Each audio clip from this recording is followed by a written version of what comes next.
Greetings, everyone. This is Gail Macinda with History Quick, and we're working on a unit right now about Louis Prang, the father of the American Christmas card. We have an adventure pack on Louis Prang. The cover of it looks like this. There is a lot of information in here, and we'll talk more about that in a little bit. I'll put a link down below for your reference on that one. But one of the things that's included in this pack, in this adventure pack, are 10 different Christmas cards. And it only makes sense that we would include some Christmas cards since he was, after all, the father of American Christmas cards, right? 5 of the cards are of this tall format, which we call portrait. And 5 of them are what we call landscape. And we'll talk about each one of these sets separately. The 5 portrait ones, I like the toboggan one a lot too. Angels, a watercolor, and another sweet little girl. Okay, so those are the portrait ones. Let's talk about them first. When you first print them, you don't need anything special to print these. They work on just 8.5 by 11 paper. I just used the paper that was in my printer. I usually use a 24-pound paper because I tend to use things that are kind of ink heavy, and I like the way the ink looks on a 24-pound paper. But if you're using 20, it will work just fine. If you really want to dress it up, try using some presentation paper, and that'll really make the colors come alive and pop. It looks like this when you first get it, of course, without the folds. I folded this so you can see a little bit how it looks. So you have the image and then some writing. The writing down here says Louis Prang, from 1824 to 1909, is considered the father of the American Christmas card. He developed a special printing process called chromolithography. We'll talk more about that in the unit. People collected his beautiful prints, often calling them prangs. This card is made especially for you. It features one of the public domain images from Prang's original cards.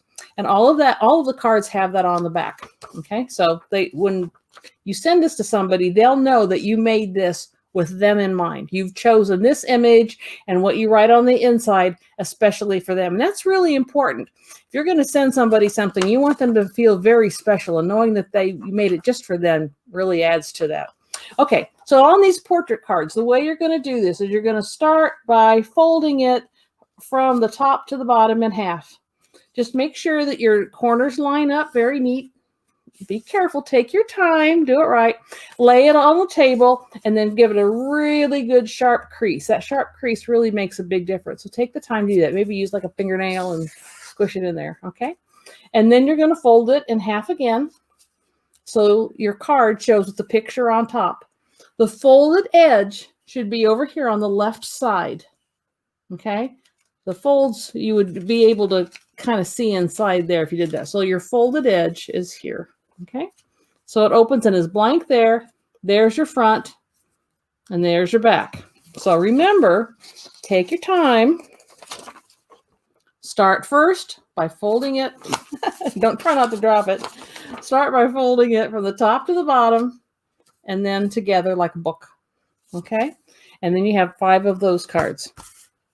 Now, let's talk about these other style of cards, which are called landscape. They're set up a little bit different in a way. They look different. This is what they look like when they come off of your printer. Now, I will say this. Sometimes printers grab the leading edge a little bit differently. So if it gets off a tiny bit, don't worry about it. It'll work just fine. But printers sometimes do that. Even when I was doing these, some of it didn't come out quite as perfect as I would have liked, but they will work. I promise you that. Okay. So here we have this one, and again, it folds from top to bottom to the inside. Make that sharp crease. Fold it together like a book, just like you did before. But now when you turn it so that you can read what's on the card, your folded edge is at the top. And then you also will have some folds over here on the left, and that's how you'll know that you have everything in the right place. So the primary fold is here on the top, and your other folds are here on the left. Yeah, you can't just put it in the mail like that, can you? You have to have an envelope. The envelopes that go with these are called a size called an A2.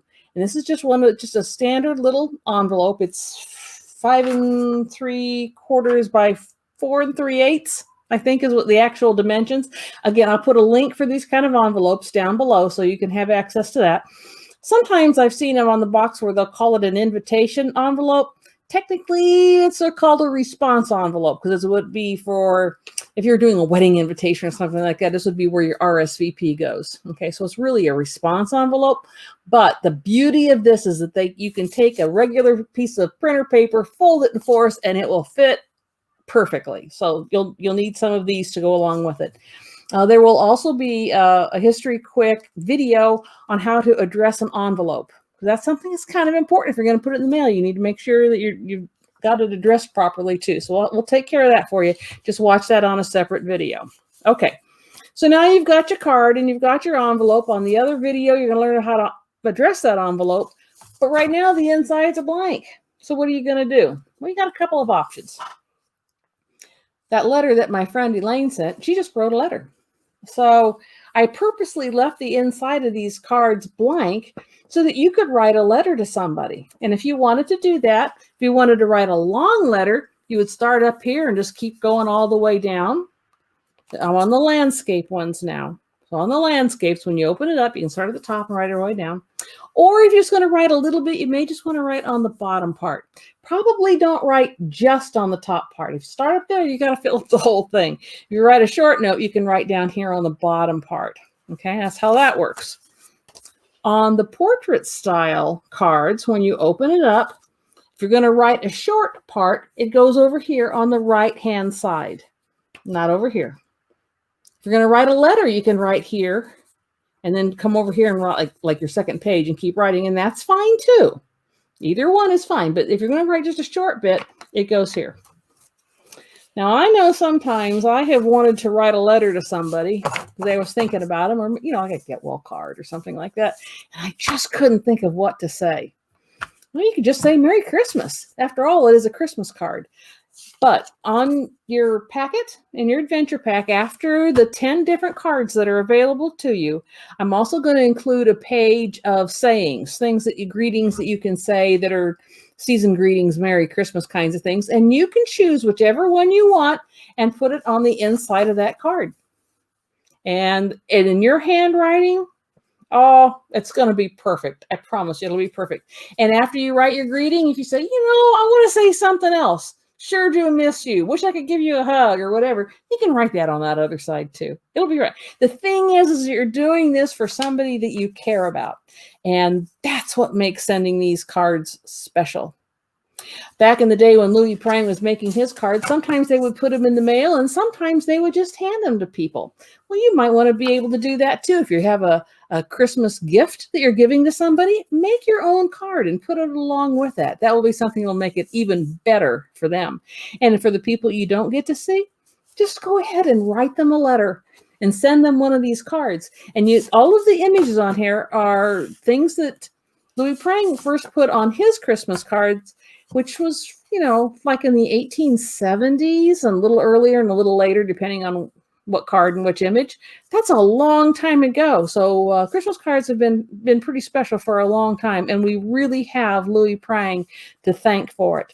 We also have him to thank for the use of the color wheel. That's another thing that we talk about in the adventure pack for Louis Prang and some other art projects and some other fun things that I think that you'll really enjoy. So there you go. 5 that are portrait, 5 that are landscape, plus the sayings on how to fill out those cards. A lot of information there. I think that that's something that's going to make everybody's Christmas a little bit more special. Okay, guys, go be awesome. We'll talk again soon. Thanks. Bye-bye.